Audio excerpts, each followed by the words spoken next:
Hey everybody, it's Shadowstar and Crystal here for another review of The Flash. This time it's the Runaway Dinosaur. One of my least favourite episodes in Season 2. This sucked. And the whole show. This begins so many horrible things about this show. We get introduced to the Speed Force as a sentient thing. And like Barry said, that's like talking to gravity. How does it just make a person and shapeshift and make a whole world? Beyond that, you might think, oh, it's fine, it's not that big a deal now. But but the Speed Force doesn't just stop here. It keeps showing up, spoiler alert. It would have made more sense if he was like in a coma dreaming this, but instead his body was just gone.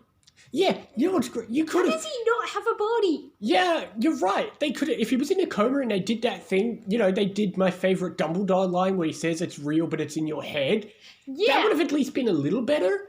Yeah, but and saying then that the Speed Force is he won't wake real, up until he's ready and all that. That makes sense. But no, he's just gone. He's gone somewhere. So that means his physical body has to be somewhere. Yeah, in the Speed Force. But this is, like I said, I hate the Speed Force as a sentient concept. I hate the character of the Speed Force. And if you've watched beyond this point, it just gets worse and worse. And it gets even more disturbing when the fact that from this point on, the Speed Force doesn't change bodies. It always stays in an image of his mother, which is just so stupid. But how can his body be in the Speed Force? That means that the Speed Force is a place, Yes, it is a place. That's not the issue. Nobody cares about that. We're talking about the disgusting fact that Barry needs a psychologist. Yeah.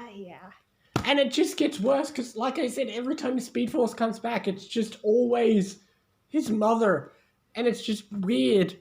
And you know what's worse? This is just stupid. This and the season 1 finale are the two episodes that apparently made certain people cry their little hearts out in reaction channels. Oh my god, we get it. It's his mother. Baby loves his mother. Wow. Get over it, you people. It's just a TV show. Who cares?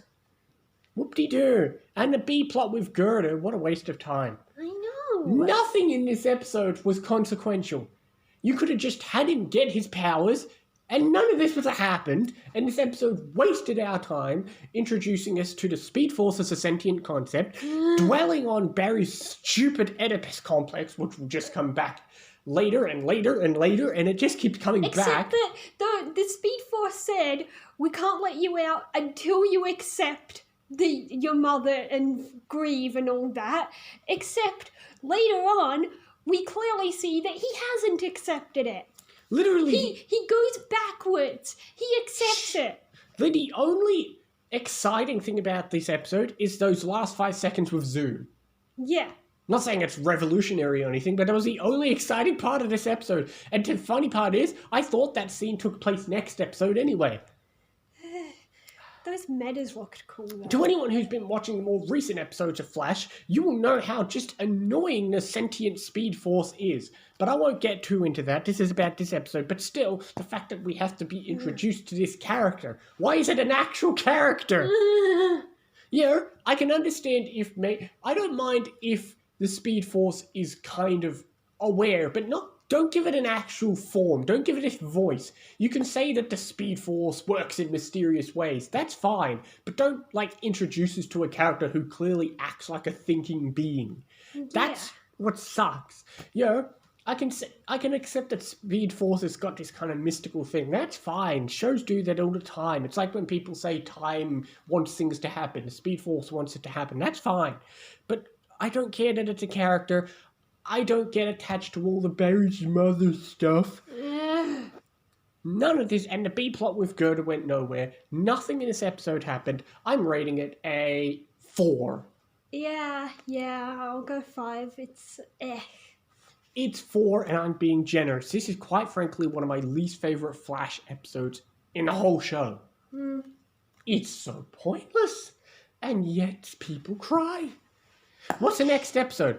Invincible. I will promise you, next episode is actually good from what I remember. Yeah, we got 2 more episodes. We got to beat Zoom, blah, blah, blah. Next episode is good. There's 2 episodes left of the season.